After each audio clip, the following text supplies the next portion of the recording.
Plaintiff George McClendon says the defendant is his daughter, but he admits he was not a good father because he wasn't in her life. George regrets not being a better father and hopes the defendant will accept his apology.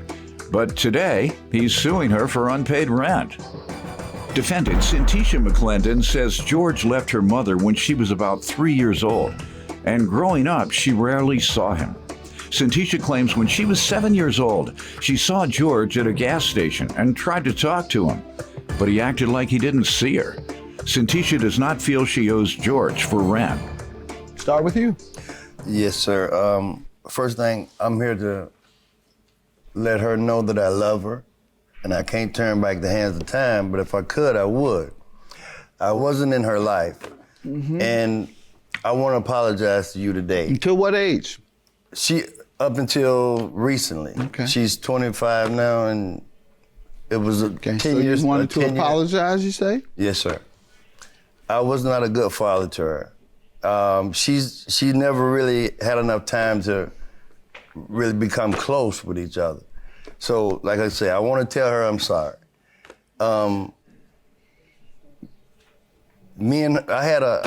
reason why we wasn't is because I was married, and I let that dictate the stuff that I should have been doing for her. How about when she became old enough? I could understand perhaps you couldn't unless her mom brought her. But what about when she became 12, 15? Well, her mom and her parents moved her away to Louisiana. All right. And I'm in Florida. Okay. So we rekindled a little bit over the phone. Okay. But it was not like the father that I should have been to her. You know, that's not hands-on. How'd you all come together recently? Well, in her 20s, in her 20s, we came together earlier, 15, we was talking on the phone. Okay. And, you know, so she reached out to me. When she moved to Louisiana, she reached out to me, and she asked me, she was ready to move back to Florida.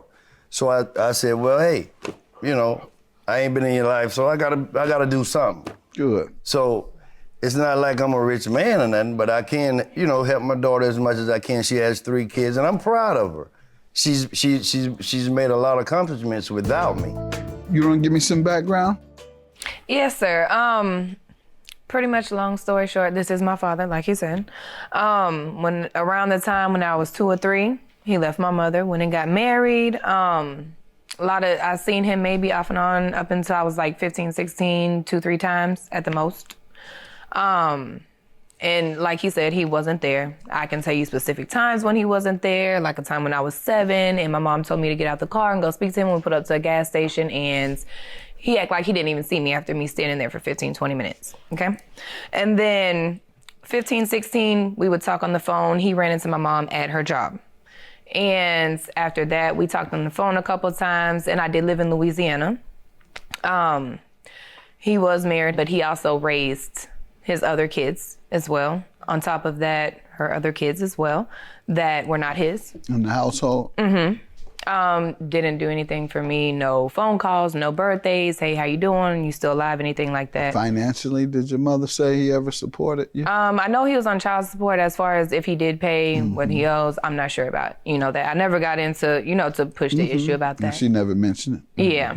And then I did move up to Louisiana to take care of my grandmother. And I was up there for maybe close to 10 years. Close to 10. I just recently moved back home December of last year. So after she passed away, I moved back home. But before that, I spoke with him because, of course, I can't, just come down back home without not having a place to stay. So I was like, pretty much, could we stay with you? And there was agreement. So. Okay. Let me allow him to tell me about the agreement and how you allegedly breached it. Sir? Well, me and Cintisha, we went an agreement that she would pay $400 a month. When was that to begin? That was to begin in December of 16. Okay. Go ahead. And she stayed with me. She moved in on the 8th, somewhere along the 8th, and she moved out in July. She didn't pay any money. Any at all? Any. So during that time, which is, I guess, sounds like 7 to 8 months, what were you saying to her? I kept asking her, And what would she say? She would blow me off like, she pretty much is entitled to it because I did raise other Did kids. she say that? No, she didn't say it exactly, but, you know, Daddy ain't got it right now. You know, check with me later. Okay. You know, I ain't got enough money right now. You know, I'm trying to pay this or that, you know. So how much would that be? 7 months, 400? It's actually $3,200, Right. but since she is my daughter and I do love her, I'm not asking for the whole 32. Okay. If she give me 2,000, I'll be satisfied. Got it. Ma'am? There was an agreement, but he also as well told me verbally that whenever I get a job, I can pay it. I didn't get a job till August after I had moved out. So, I mean, I felt like with that being time, I still had to figure out, you know, like get my living arrangement situated because I moved out from him in July and I didn't start working till August. I haven't even been home. But did you tell him afterwards? Did you say, okay, Daddy, let me get on my feet. Now I have a job, but let me get on my feet. I'll still give you what I can, or I'll give you all of it. What did you say after getting a job? I told him pretty much, you know, I would do what I can. I didn't know what I was going to be able to do, you know, because I had just started working. But I didn't have it, honestly. I know, but you should have told him. I'll get it to your dad when I get a little more stable here. I know I owe you, and without him having to bring you to court. That's true. That's true. But I felt like at the moment, like you pretty much didn't do anything for me my whole life. I felt like you could have helped me. Did you tell him that?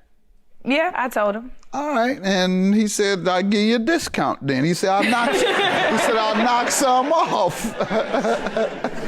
He agreed and he knocked 1,200 off. So what do you want out of the man? I'm glad you all were able to get back in touch with each other. Hopefully you can resume your relationship in a way that improves your lives and the lives of your kids. All right. But in the meantime, $2,000 I'm going to grant him. He's giving you a discount, and by your own admission, you owe him. You just needed to get on your feet in time. You all try to work out something where she can get on her feet in terms of paying that $2,000. All right? Good luck to you.